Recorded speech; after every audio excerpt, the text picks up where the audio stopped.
A paz de Cristo para todos, sejam muito bem-vindos a mais uma pré-aula da Escola Dominical aqui no nosso canal. Sou o presbítero Denis Pereira, também conhecido como Denão, não se assuste com o meu apelido. É um apelido carinhoso que a juventude nos deu, afinal de contas são mais de 25 anos liderando, pregando, discipulando, mentoreando, enfim, a essa turma abençoada, a juventude na igreja, dando aula na escola dominical, é claro, não podia deixar, e por isso eu ganhei esse apelido, tá certo? Eu sou presbítero da D Belém aqui em Campinas, São Paulo, e é uma honra receber aqui semanalmente você para o nosso encontro para preparar a aula da semana para as classes de pré-adolescentes, adolescentes, juvenis, jovens e adultos. Se você não está inscrito no canal ainda, inscreva-se e ative as notificações. Dá like no seu vídeo e deixe o seu comentário, que aliás, na última aula vocês arrasaram nos comentários. Comenta, seu comentário além de valer ouro, além de significar muito para mim, o seu comentário também serve para o YouTube perceber o nosso material e divulgar para mais pessoas. Deixe aí seu comentário, fale para nós de onde você nos assiste, para sabermos até onde tem ido o alcance aqui do nosso conteúdo. Lembrando a você que na descrição do vídeo tem todas as minhas redes sociais, tem um link para grupos de professores no WhatsApp, tem um link para baixar material gratuito em PDF, tem um link também do meu WhatsApp para sermos convidados. Será um prazer atender a sua igreja para pregar a palavra de Deus. Viajamos ministrando a palavra de Deus. Eu vou colocar aqui algumas imagens do último congresso da UMADAN, Mocidade da Assembleia de Deus em Arthur Nogueira, que estivemos lá neste último domingo. Enfim, será um prazer atender a sua igreja. Lembrando que o primeiro link é o link do treinamento Transforme Suas Aulas. Fique aí, a aula já vai começar. O treinamento Transforme Suas Aulas está abençoando dezenas de professores e logo será centenas, só falta você. Nesse treinamento eu te ensino, eu lhe ajudo a descobrir o seu talento e desenvolver o seu talento como professor da escola dominical. Eu vou lhe ajudar a preparar uma aula, a planejar uma aula, a aplicar uma aula, que é ensinar o aluno a pegar aquilo que você ensina para ele na sala de aula e aplicar em casa, nas redes sociais, com a família, com os amigos, na escola. Também você vai aprender métodos de ensino. Na mesma sala de aula você tem alunos que aprendem ouvindo, outros aprendem repetindo, outros aprendem anotando, outros aprendem discutindo. Sua aula, para ser mais dinâmica, começa com você sendo um professor mais dinâmico. Saia da monotonia e transforme suas aulas. Um treinamento com preço de lançamento de 70% de desconto. Não é R$70 não, tem 70% de desconto, promoção de lançamento. É o primeiro link, adquira já. Inclusive, irmão, ao fazer isso, você mostra o seu carinho com o nosso trabalho, tá bom? Vamos lá, lembrando que todo sábado às 9 da manhã tem Fala Denão Podcast, um podcast de uma qualidade. Gente, vocês têm que assistir, dê esse suporte para nós, tá bom? O amor dos primeiros cristãos na igreja é o título da lição 6 na classe dos adolescentes. A mensagem está em Provérbios 19:17. Ser bondoso com os pobres é emprestar ao Senhor, e Ele nos devolve o bem que fazemos. Nós vamos aqui destacar o compromisso da igreja primitiva com a ajuda aos mais necessitados, elencar que a desigualdade social é uma realidade deparada pela igreja em qualquer época e ressaltar o compromisso da igreja com a ação filantrópica. Tá? Nós vamos ver aqui que a igreja ela sempre cuidou dos seus. Tá? Posso afirmar com total certeza que a igreja é responsável pela maior ação humanitária que a Terra já presenciou. É claro que governos não vão declarar isso, não vão concordar com isso. Mas a igreja ela realiza uma grande ação social, filantrópica, humanitária, começando pelo espiritual, quando pessoas são libertas dos vícios, das drogas, da bebedeira, da violência, do crime. Pronto. A igreja já entrega para a sociedade cidadãos de bem, cidadãos que trabalham, famílias abençoadas. E essa contribuição só a igreja dá. Nenhuma outra instituição consegue dar, porque só a igreja trabalha pelo poder do evangelho no íntimo do ser humano, na alma humana, nas emoções do ser humano, tá entendendo? E a igreja também cuida. Qualquer igreja que você chegar, seja uma igreja grande ou pequena, se você chegar com fome, você sairá de lá levando no mínimo uma cesta básica. Então, a igreja sempre se preocupou com essa questão de cuidar uns dos outros. É que hoje tem muitos... na verdade, hoje existe muita publicidade em torno do que é negativo, não é? E outro detalhe, se você faz uma ação social e grava e filma isso, os próprios crentes, não saiba sua mão direita o que fez a esquerda. Como se só pudesse dar popularidade ao que é ruim, ao que não presta, não, o que é bom. Aliás, existe um estudo que comprova que quando você transmite, quando você divulga uma boa ação, aquilo tem um efeito motivador em quem assiste, não é? Então a gente precisa repensar até isso mesmo, tá? Mas eu queria iniciar essa aula, eu acho que essas são informações legais para você passar para os seus alunos. Hoje eles são bombardeados com muitas coisas contrárias à igreja, é preciso deixar muito claro que a igreja é responsável há mais de 2000 anos por uma ação extraordinária na área filantrópica, social, comunitária, enfim. A igreja, tá? Não tem para ninguém, tá bom? Então vamos lá, ó. A igreja de Jerusalém em ação social. Depois do dia de Pentecostes, o número de pessoas que aceitou a mensagem do evangelho aumentava a cada dia. Comunhão, solidariedade, milagres eram realidade na igreja de Jerusalém, tá? Então, Atos 2:42, para mim, é o texto que mostra o que é de fato uma igreja pentecostal. Eles perseveravam na oração, no partir do pão, né? Na comunhão, partir do pão, falando da ceia, comunhão, falando do cuidado com os irmãos, oração e na palavra. Então são os 4 pilares de uma igreja verdadeiramente pentecostal. Amam a ceia do Senhor, que é uma ordenança, é o culto da comunhão da igreja. Eles amam também a palavra de Deus. Eles desenvolvem uma vida de oração e eles amam servir e cuidar uns dos outros, tá? Bom, nós tínhamos ali diferentes grupos sociais. Naqueles dias, as viúvas dos judeus que nasceram fora de Israel não estavam recebendo ajuda. Como assim, para a gente entender? Eram basicamente 3 grupos sociais ali. Judeus nascidos em Israel, judeus nascidos fora de Israel e os não-judeus ou os gentios. Era comum o desejo daqueles de fora de Israel de se mudarem para lá numa idade avançada para morrer e serem sepultados na Terra Santa. Provavelmente eram essas as viúvas que estavam passando necessidade. Elas não tinham parentes e dependiam da ajuda da igreja. Então a reclamação que começa a surgir ali em Atos 6 é que as viúvas dos judeus que habitavam em Jerusalém estavam sendo beneficiadas em detrimento das viúvas dos judeus que não eram de Jerusalém e principalmente dos não-judeus. Então, uma parte das viúvas estava sendo deixada de lado ali no cuidado, não é? E aí, isso chegou aos ouvidos dos apóstolos, que guiados pelo Espírito Santo, eles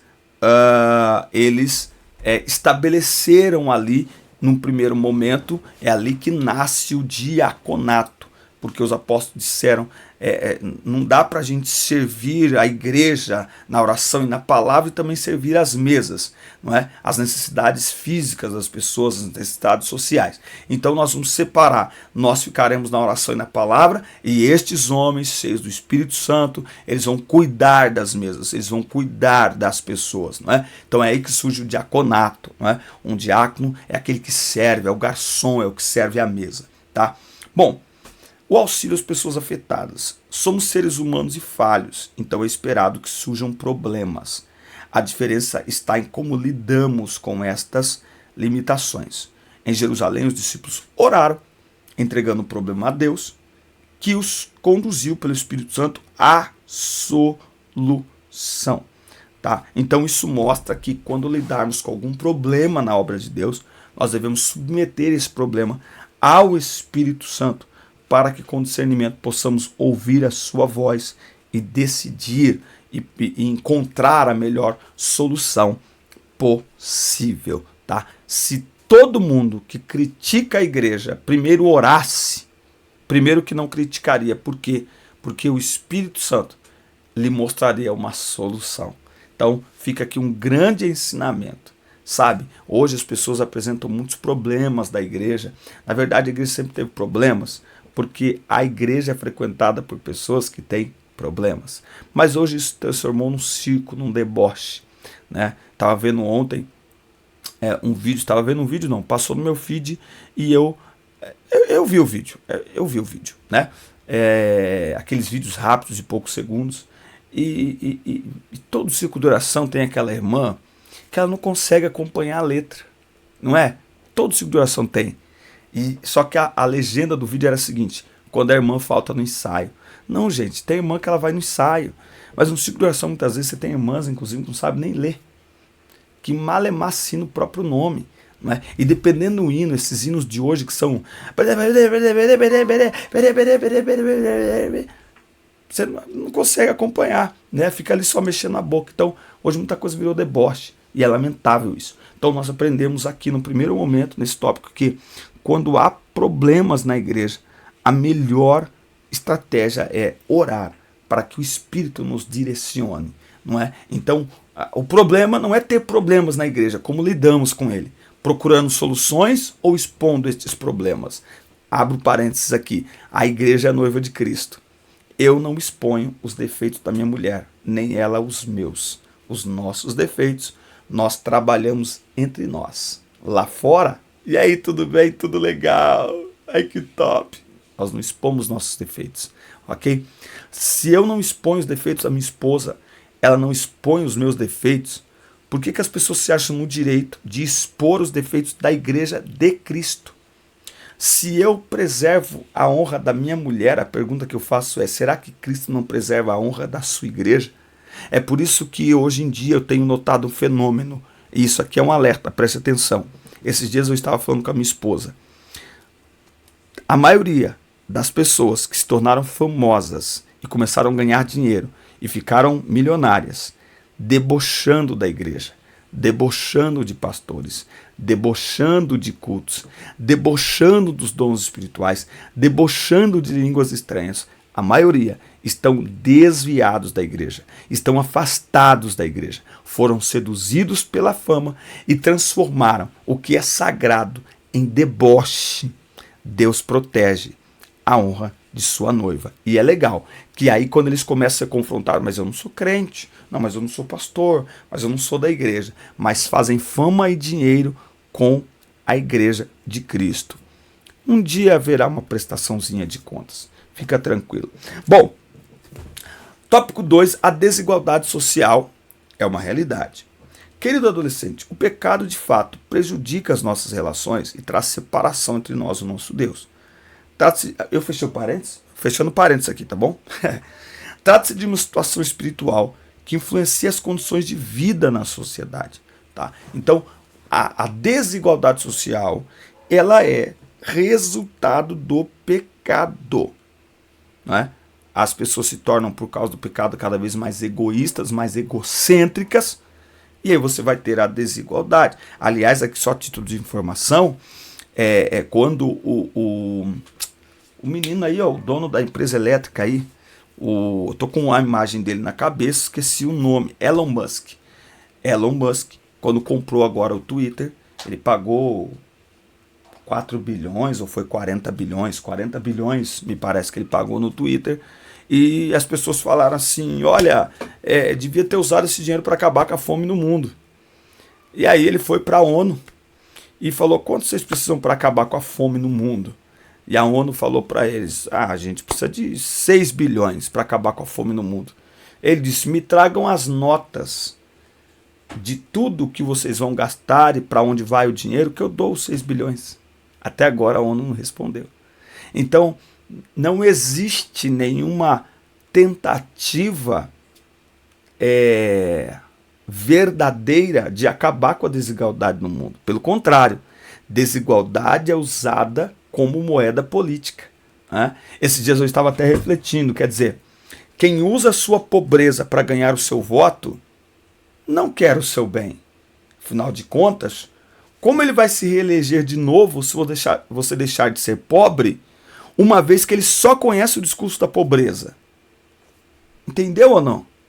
Quem usa o discurso da minoria para ganhar o seu voto, não tem interesse que você deixe de ser uma minoria. Afinal de contas, ele precisa. O ativo que ele tem para ganhar o seu voto é que você permaneça na pobreza. É que você permaneça necessitando de ajudas de governo. Porque esse é o ativo que ele tem para se eleger. Esse é o ativo que ele tem para fazer valer o discurso dele. Se as pessoas parassem para pensar, elas não votariam em gente que usa como argumento a sua pobreza para ganhar o seu voto. É só parar para pensar. Se o discurso que ele tem para ganhar o meu voto é a minha pobreza, é o meu nível social baixo, significa que ele está dizendo para mim que daqui a 4 anos, quando ele precisar do meu voto de novo, eu preciso ter a mesma condição que eu tenho hoje. Porque se eu melhorar, eu não voto nele. Afinal de contas, o discurso dele é relacionado à pobreza. Não é? Então, a gente precisa pensar um pouco. Começar a pensar politicamente também. Tá? Por quê? Porque a desigualdade social é reflexo do pecado. Ela é provocada pelo pecado. E ela é promovida por homens dominados pelo pecado, em razão da ganância do ser humano. Tá? E aí a igreja provoca aqui um papel muito poderoso nesse combate à desigualdade. À medida que a igreja apresenta o trabalho como algo digno, algo honrado, não é? A igreja apresenta o cuidado da família como algo honrado e muito mais. Bom, o Antigo Testamento é claro na sua mensagem sobre a ajuda às viúvas, órfãos e pobres, que eram as pessoas mais vulneráveis e precisavam de ajuda. Tá? Então, nós não podemos deixar de ajudar as pessoas, começando pela nossa família, começando pelos domésticos na fé e ajudando as pessoas. É através da ajuda às pessoas que nós mostramos Cristo às pessoas. Como é que eu vou falar do Evangelho de Cristo para alguém que o seu estômago está roncando de fome? Como é que eu vou falar de Cristo para alguém que os seus pés estão descalços? O seu corpo está tremendo de frio enquanto eu estou bem agasalhado? Tem tudo isso. Então nós precisamos. Eu vou reforçar o que eu disse lá atrás. A igreja é a maior agência de combate à desigualdade social no mundo. Anotou aí? A igreja é a maior agência sem ajuda de governo, hein? Vou dizer de novo. Sem ajuda de governo.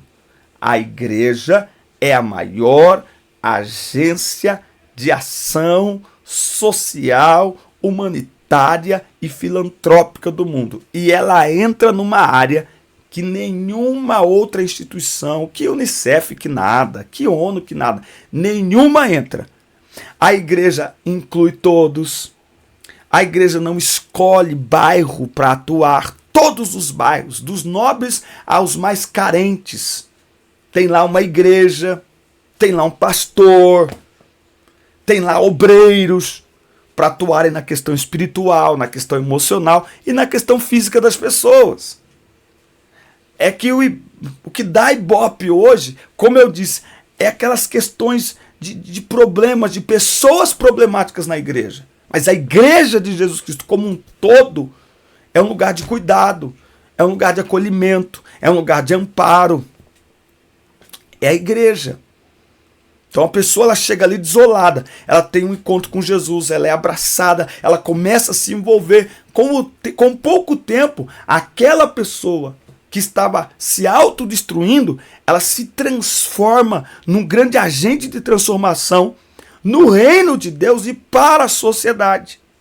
e para a sociedade. E olha que tem uns crentes aí que esquecem que é para ser sal da terra e luz do mundo. Porque se lembrar, irmão, as empresas, as escolas, eu tô orando para os alunos na escola lembrar que é luz, luz, luz. Eu vou fazer umas faixas, vou para a porta de umas escolas na segunda-feira falar: aí galera, vocês que ontem se encheram do poder, hoje eu vim aqui lembrar vocês, ó, o poder continua, vocês são luz, não esquece do poder. Vamos fazer a campanha? Não esqueça do poder. Segunda-feira, na porta das escolas. Olha só, inscreva-se, ative aí o sininho de notificações, comenta que seu comentário vale ouro, seu comentário é precioso. Fale para nós de onde você nos assiste, tá certo? Não esqueça de adquirir o treinamento Transforme Suas Aulas. Você me ajuda, você semeia no meu ministério e com certeza vai ser algo marcante para o seu ministério também. Bom, último tópico, terminando aqui, a igreja e a ação filantrópica. A igreja pode e deve se envolver em ações sociais e atividades filantrópicas. Filantropia vem do grego philos, amigo, antropos, homem, ser humano, significa amigo da humanidade. Então é importante estarmos atentos aos problemas sociais e agirmos para que o nome do Senhor seja glorificado. Então, cada igreja está em um ambiente. Então, aí a sua igreja, por exemplo, qual é a maior demanda social aí onde a sua igreja está inserida? Não é? Na mesma cidade existem demandas diferentes. Não é? Então, a igreja, por exemplo, estamos falando aqui uma classe de juvenis. A igreja pode ajudar numa cidade pequena ou num bairro grande, não importa. A igreja pode ajudar, por exemplo, preparando, vai ter prova do Enem agora, não vai?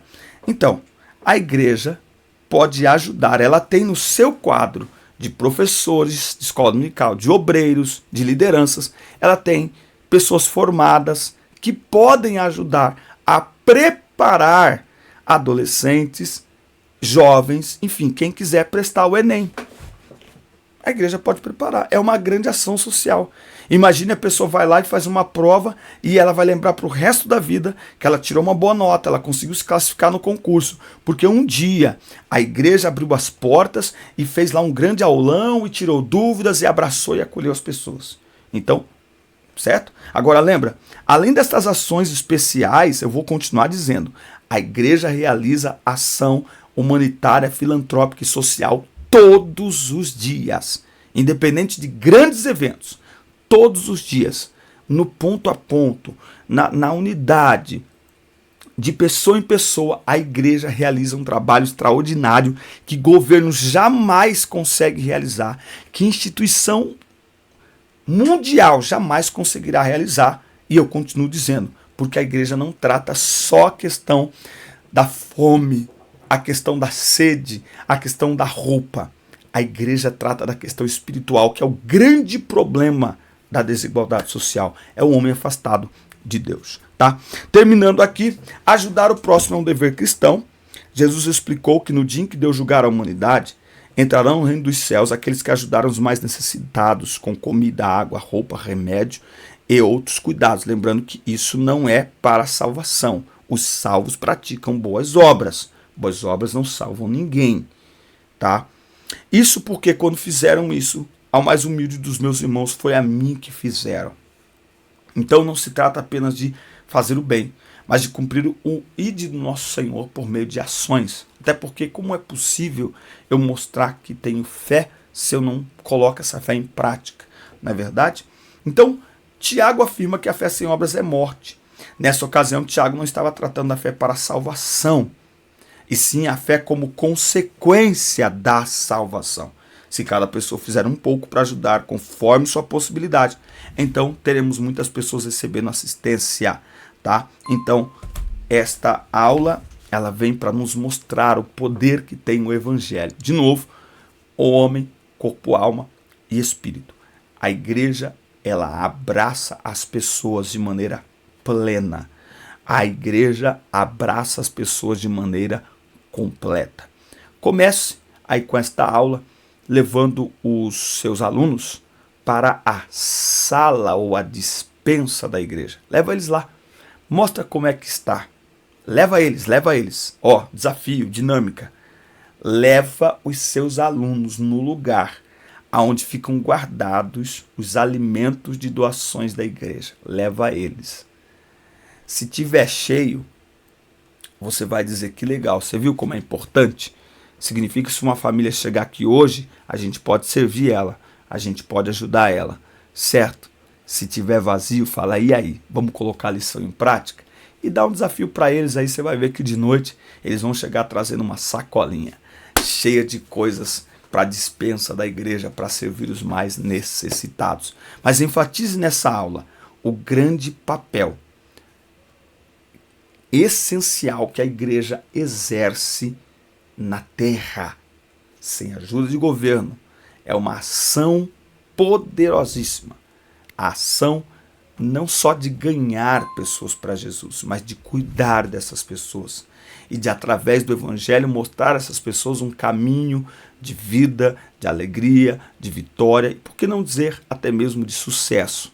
Mostra isso para os seus alunos. A igreja é um lugar de acolher pessoas e a igreja é um lugar onde pessoas são reconstruídas, restauradas, e isso impacta na vida espiritual, na vida pública, na vida social da pessoa, impacta em toda a cidade também. Forte abraço, assista, curta, compartilhe, inscrevam-se no canal e até o nosso próximo encontro. Deus abençoe vocês.